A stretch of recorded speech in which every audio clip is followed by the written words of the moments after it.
Frozen earth smelled like iron and old ash. Ingrid Scholl had not known this until the spade broke through the surface crust on the morning of December 4th, and the specific cold smell of soil that had not seen air since October rose up at her in a single sharp exhalation that she felt at the back of her throat before she felt anything else. Not unpleasant, just specific. The smell of something sealed being opened, the way a root cellar smelled when you lifted its door after the first hard freeze. Closed and mineral and honest about what it was. She drove the spade in again. The crust was 3 inches thick, the frost layer that the Red River Valley delivered each November as a preliminary statement before the real cold arrived. Below it, the soil was dark and dense and still workable. It had not yet frozen to the depth that would make digging impossible. She had 2 weeks at most before the frost line drove deeper than her spade could follow, possibly less. The sky above the valley had the specific yellow-gray color that her father had called Gefrierfarbe back in the Rhineland, freeze color, the sky that came before a sustained cold event that did not negotiate. She had started at the northwest corner of the cabin at first light.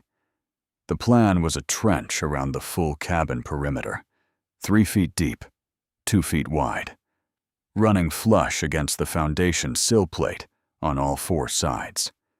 Not a drainage trench, not a root cellar extension, a thermal break. Cold air on the Minnesota frontier moved along the ground surface in the specific lateral way that dense cold air moved, pooling, spreading, finding the base of every structure and conducting upward through the foundation timbers into the floor above. The cabin's floor was the coldest surface in the room, not because it lacked insulation, but because the foundation sill plate sat directly on frozen ground, with nothing between the timber and the cold source except the soil that was transmitting it. A trench filled with dry insulating material would interrupt that path. She had worked this out in the notebook across 3 evenings by lantern light after the temperature in the cabin's corner nearest the north wall had dropped low enough on the 1st of December to freeze the water in the basin she kept on the shelf there. Not the water barrel, the basin. The water barrel sat near the stove and stayed liquid. The basin sat 3 feet from the north wall on a shelf and froze. And the differential told her the wall was not the problem. The floor was the problem. Cold air was pooling at the base of the north wall, conducting through the sill plate and up through the floor joists, and pooling again at floor level inside where it sat below the stove's heat radius, and never warmed. Her husband Henrik had been gone 23 days. He had ridden to the Duluth mining camps in mid-November to earn winter wages, a decision they had made together in October when the crop return had fallen short of what the claim needed to carry them through to spring. He had said 6 weeks. He had said he would be back before the serious cold. The serious cold had arrived on the 28th of November, and Henrik had not. She was not panicking about Henrik. She was doing what she did when she was not panicking. She was working. But the trench plan had come from a letter her father had sent from the Rhineland the previous spring, describing modifications his neighbor had made to a stone farmhouse that sat on a frost-prone hillside. A perimeter channel cut around the foundation and filled with a mixture of straw and sawdust that had reduced the interior floor temperature variance by what the neighbor described as remarkable. Her father had included this detail the way he included most practical information, without commentary, trusting her to understand its application. She had filed it in the notebook without yet needing it. She needed it now. The spade hit a stone at 14 inches on the northwest corner, and she worked around it with the iron pry bar, loosening the surrounding soil and lifting the stone out in 2 pieces. The stone went into a pile she was building along the cabin's east face, material that would serve as the trench's outer wall, facing once she reached the filling stage, stacked dry without mortar, to allow some air movement while blocking wind infiltration from the trench's open top. She had calculated the full perimeter at 84 linear feet. 84 feet of trench 3 feet deep and 2 feet wide, excavated by one person with a spade and a pry bar in Minnesota December soil, with a 2-week window before the frost line made further digging impossible. She worked the calculation the way her father had taught her to work calculations that seemed impossible, not from the total backward, but from the daily rate forward. At current pace, she could cut 8 feet of trench per hour in workable soil, and she had 6 usable hours of daylight per day, 48 feet per day. The full perimeter in 2 days if the soil stayed workable, and she did not stop for anything beyond water and the minimum food intake required to maintain the energy output the work demanded. She did not stop for anything beyond water and minimum food. By the time the light failed on the first day, she had completed 31 feet of trench on the north and west faces, the 2 faces that mattered most, the faces the Red River Valley wind hit, without anything between the open plain and the cabin wall to reduce its speed or its cold. The trench ran clean and straight, 3 feet deep against the sill plate, 2 feet wide.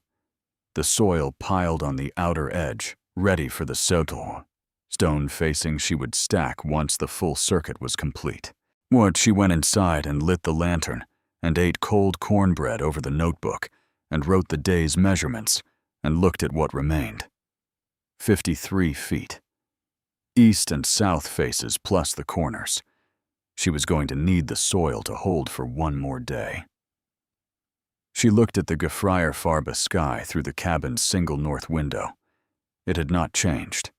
She went to bed in her coat and her boots and woke at first light and went back out to the spade.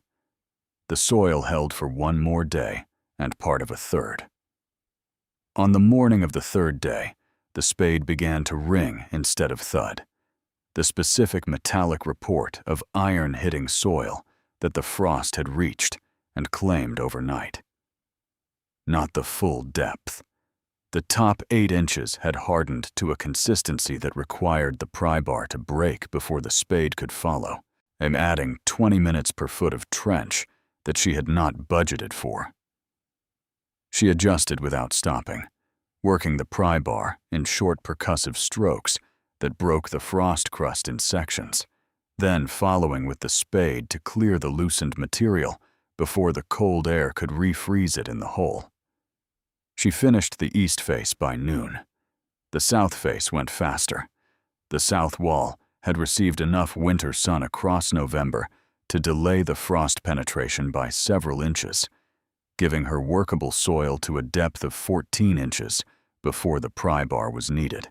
She completed the full perimeter circuit at 3 in the afternoon of the 3rd day, driving the spade into the ground at the point where the south face trench met the northwest corner where she had started, closing the loop around the cabin's full foundation.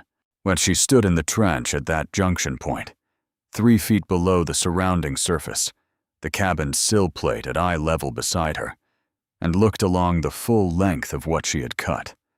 Clean. Consistent. 3 feet deep against the timber on the cabin side, and 2 feet wide to the outer edge where the excavated soil sat, in a long continuous windrow she would use for backfilling the trench top once the insulation was in place. The insulation was straw. She had 40 bushels of oat straw in the barn from the autumn harvest, stored loose in the loft for livestock bedding.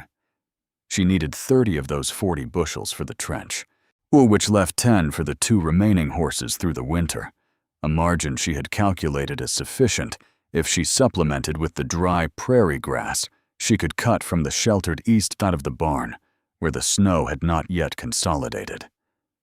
She moved straw for the rest of the 3rd day and all of the 4th. Armload after armload, from the barn loft to the trench, packing each section as she went.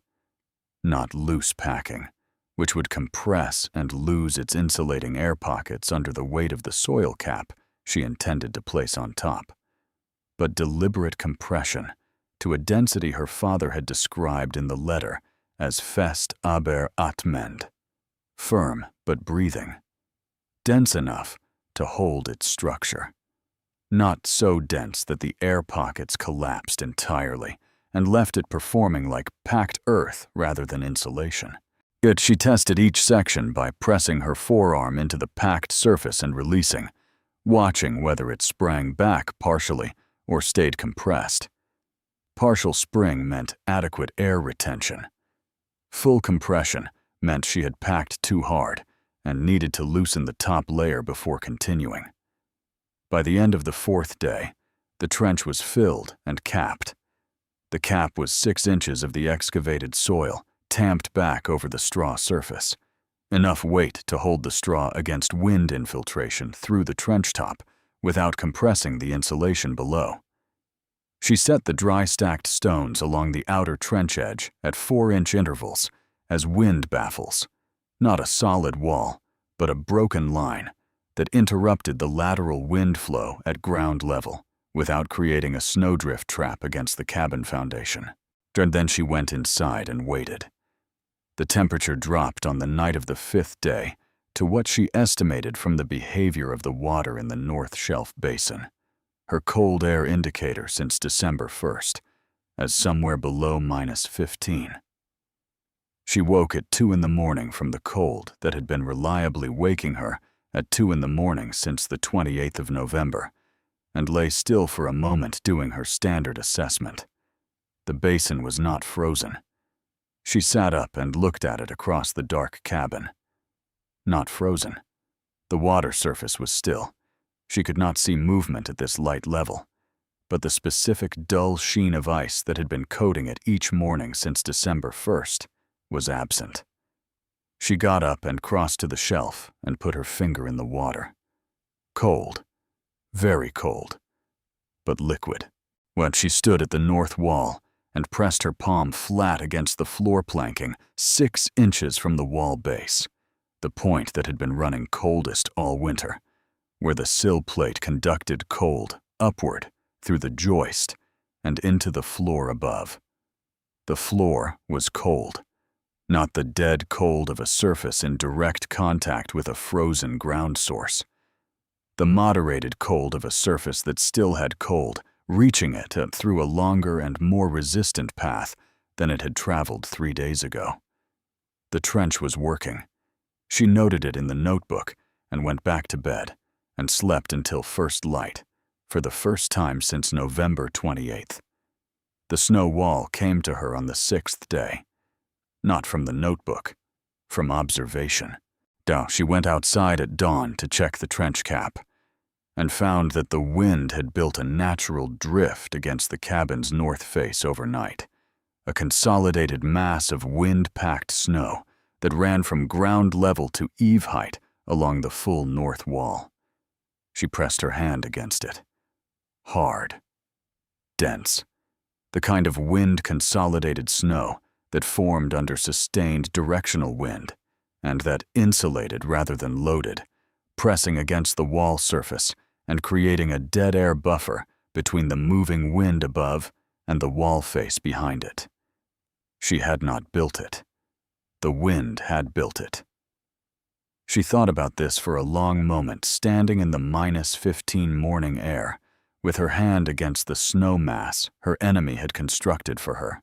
And then she went to the barn and got the wooden snow paddle her father had sent with the letter, a wide, flat board on a short handle used in the Rhineland for consolidating snow around foundation bases in winter, and spent the rest of the 6th day extending what the wind had started. She packed additional snow against the east and west faces, building the consolidated mass up to eave height on all 3 exposed faces, using the paddle to compress each layer before adding the next the way her father had described in a second letter she had received in October and filed without yet needing. She needed it now. and the dead air buffer between the moving wind and the cabin wall face reduced wind-driven heat loss through the wall planking by a margin she could not measure precisely, but could feel clearly in the cabin interior the following morning. The specific quality of the air near the north wall shifting from the sharp, drafty cold that indicated active heat loss through the wall surface to a flatter, stiller cold that indicated the wall was losing heat more slowly than the air outside was demanding it. The stove on the 7th morning ran at the same output it had been running all week. The cabin was 4 degrees warmer than it had been on the 1st of December. She wrote 4 degrees in the notebook and looked at it for a moment. 4 degrees was not remarkable by any comfortable standard. 4 degrees on the Minnesota frontier in December at -15 outside was the difference between the North Shelf Basin freezing and staying liquid, between waking at 2 in the morning and sleeping until first light, between a cabin that was losing the fight and a cabin that had found its footing. She put the notebook down and fed the stove and made coffee and sat at the table and looked at the north wall and thought about Henrik and about what 6 weeks meant and what 29 days meant and whether those 2 numbers were going to resolve into the same answer before the Red River Valley finished making its case for the winter. Outside the snow wall held against the north face. The trench held beneath the foundation. The cabin held everything inside it that mattered. Henrik arrived on the 31st day, not the way she had imagined him arriving, on horseback, upright, calling out from the tree line the way he called out when he came back from town. He came on foot across the snow crust at midday on the 31st day, leading the horse rather than riding it, because the horse had thrown a shoe 2 days out of Duluth, and Henrik had walked the last 40 miles rather than risk the animal on frozen ground without full iron. He was frost-rimmed at the beard and moving with the specific stiffness of a man whose joints have been cold for long enough that warmth is a memory rather than an expectation. Ingrid saw him from the window. She did not go out immediately. She stood at the north window and watched him cross the yard and watched him stop when he reached the cabin's north face and saw the snow wall. And he pressed his hand against it the way she had pressed her hand against it on the 6th day, reading it, assessing it, understanding that it had not formed naturally because naturally formed drifts did not run consistent and consolidated to eve height on 3 faces simultaneously. He walked the perimeter. She watched him find the trench. He crouched at the east face where the stone baffles were most visible above the snow surface and ran his gloved hand along the line of them, following the outer trench edge around the corner to the north face and back again. He stood up and looked at the cabin walls, and then at the snow wall, and then at the trench line, and she could see him assembling the system in his mind, the way a man assembled a mechanical thing he had not built but could read. But he came to the door, and she opened it before he knocked. He stepped inside and stopped. The warmth hit him the way warmth hit a man who has been cold for 40 miles, as a physical pressure, a wall of air that the body registered before the mind did, producing a brief involuntary stillness while the nervous system recalibrated what it was measuring. He stood in the doorway for a moment without speaking. Then he said it was warmer than he expected. She said it was warmer than she expected too.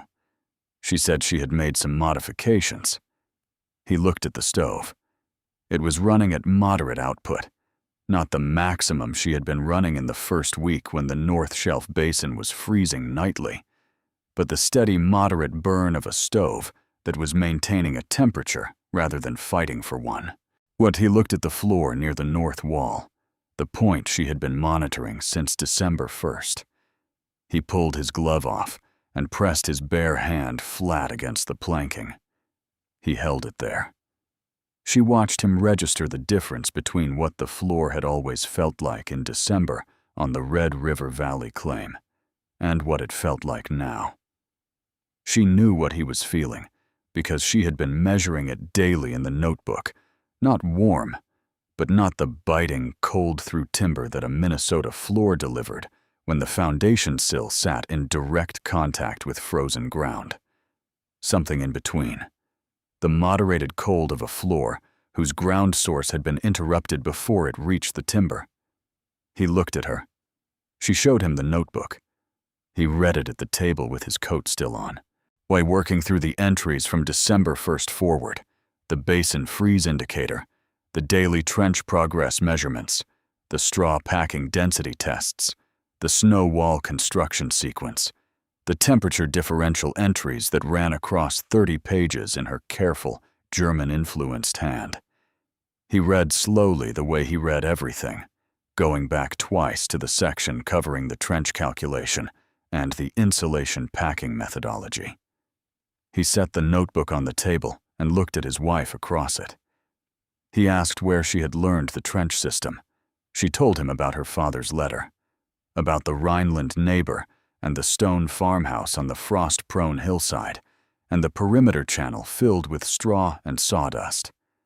She told him her father had included it without commentary, trusting her to understand its application. Henrik looked at the notebook again. He said her father had trusted correctly. She poured the coffee she had been keeping warm on the stove since midday, when she had seen him coming across the snow crust, and had understood that hot coffee was the first thing a man needed after 40 miles on foot in a Minnesota December before anything else could be addressed, including the 31 days, and the 6 weeks, and the arithmetic of those two numbers.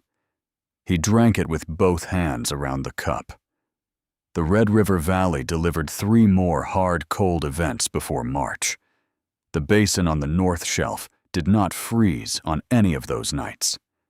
The stove maintained its moderate output across the full winter without the desperate maximum burn periods that the claim's previous winters had required, and Henrik calculated the fuel saving at 30% against the previous year's consumption, a figure he recorded in the notebook beside Ingrid's entries in his own hand, adding a column she had not included that tracked the correlation between outside temperature and stove output required to maintain the cabin above the basin freeze threshold.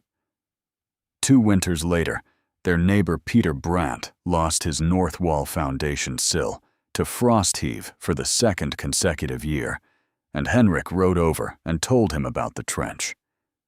Brandt dug his own version in October before the frost line set, and the following spring reported no frost heave and a floor temperature that his wife described as the first December she had not worn her coat indoors. Brandt told 2 more families along the Red River. Both dug trenches the following autumn. Ingrid added their results to the notebook in a new section she labeled Ergebnisse, results, with the date and the neighbor's name, and the temperature differential they reported, and the fuel saving percentage where they had measured it. By the winter of 1882, the notebook had 14 Ergebnisse entries from 9 Red River Valley families, and had been borrowed and copied in relevant sections by 3 of them. Her father received a letter in the Rhineland in the spring of 1883, describing what his daughter had built from his single paragraph of practical information, included without commentary in a letter the previous spring. He wrote back in April. He said he had told her mother about it, and he said her mother had said that was exactly what Ingrid would do with information. Use it completely, and then share it until it ran out of people to help. He said he agreed with her mother. He said the Rhineland neighbor, whose stone farmhouse had inspired the original letter, had died the previous winter, and that his family would be glad to know the idea had crossed the Atlantic and kept a cabin warm in Minnesota. Ingrid read the letter at the table where she had read the first one. She set it beside the notebook and looked at the two things together for a moment. The letter that had come from the Rhineland with one useful paragraph, and the notebook that had grown from that paragraph across 4 winters of Minnesota cold into 14 entries from 9 families along the Red River. Well, she picked up the pencil and opened the notebook to the next blank page and wrote April 1883 at the top and began the new season's entries. Outside, the Red River Valley was thawing. The trench was still there. It would be there in November when the frost line came back down, and the Gefrierfarbe sky returned, and the basin on the north shelf needed watching again. She intended to be there too.